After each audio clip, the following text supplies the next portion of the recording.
Yeah, sorry guys. Anyway, but like I was saying about my sister and my relationship with my siblings, after my morning level of clarification, it does not bother me that I don't have a relationship with my older sister, because like I said, I've never had a relationship with my older sister. So I'm not even remotely bothered by it. Again, you have to research it emotionally, your relationships with your siblings prior to you becoming an adult and having kids, because you should not have to make a phone call and say, hey, guess what? I'm married now, or I have 2 kids, when you have siblings. But if you've never had a relationship with your brother or your sister, unfortunately, that may be something you have to do if you want them to know what's going on in your life. But if you have a relationship with your brother or your sister, that's a beautiful thing. Trust me. My little sister gets on my flipping nerves like you wouldn't believe. She gets on my nerves. But I love her, and we come together. And then the reason why me and her argue, or we disagree about something, or she does something that actually pisses me off and that affects me, and I don't immediately get over it, and we still end up coming together, is because me and my younger sister have always had a relationship. So it makes a difference. If you've always had a connection with a person, and you've always had this emotion toward a person, you will get over things a lot faster versus somebody who you related to or not, okay? Versus somebody that you really never had a really close relationship to, or a trusting relationship. I don't trust my older sister. She's really sneaky. She does just backhand stuff. She does just like simple, silly stuff. And I say simple because I'm talking about mentally, just childish.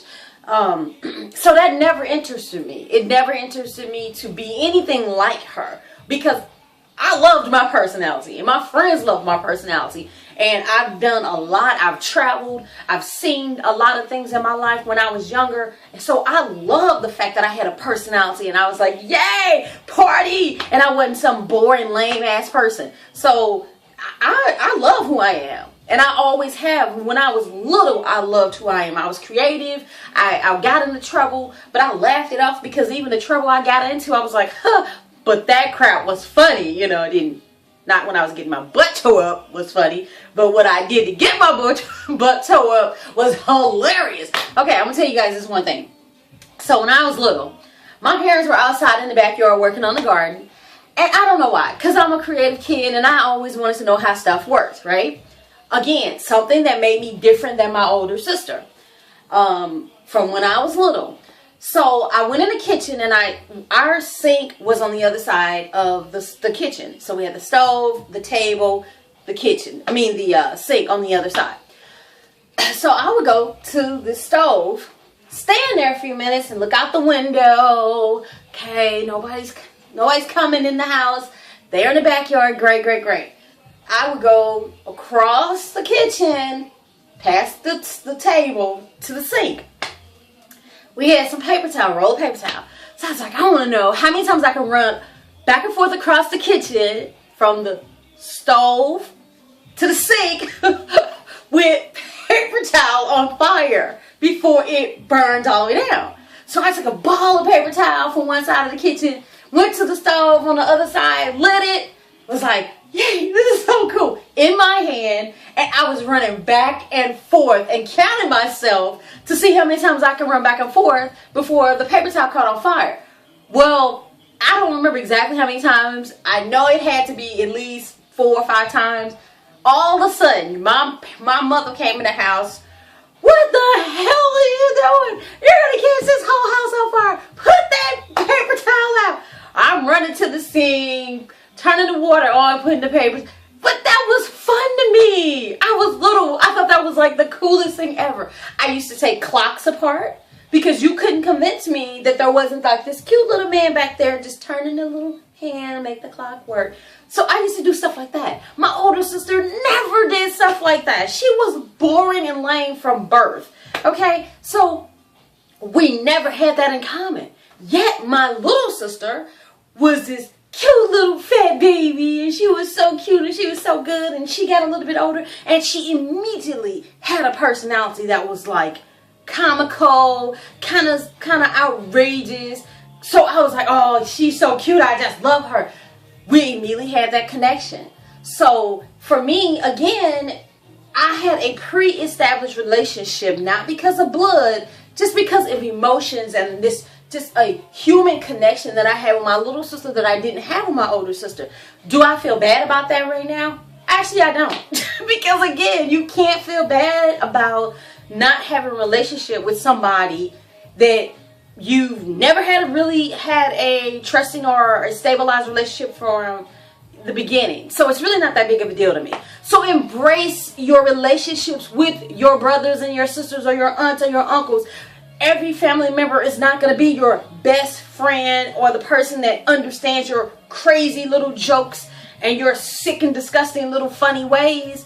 But the ones that do, embrace that, because you've obviously had this connection with them from birth, from the immediate, contact that you've had with them.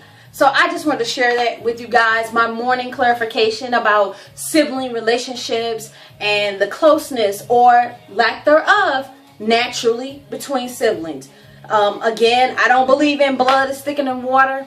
I just think that you automatically link that to, if something was to happen to one of my family members by somebody else, I would kill them if they did it to my family member because that's my family member. But that has nothing to do with having relationships that are thick and binding with one member of your family or with all your family members versus maybe one on the outside or something. So just remember that. I mean, the relationships you have, hold close and dear to you.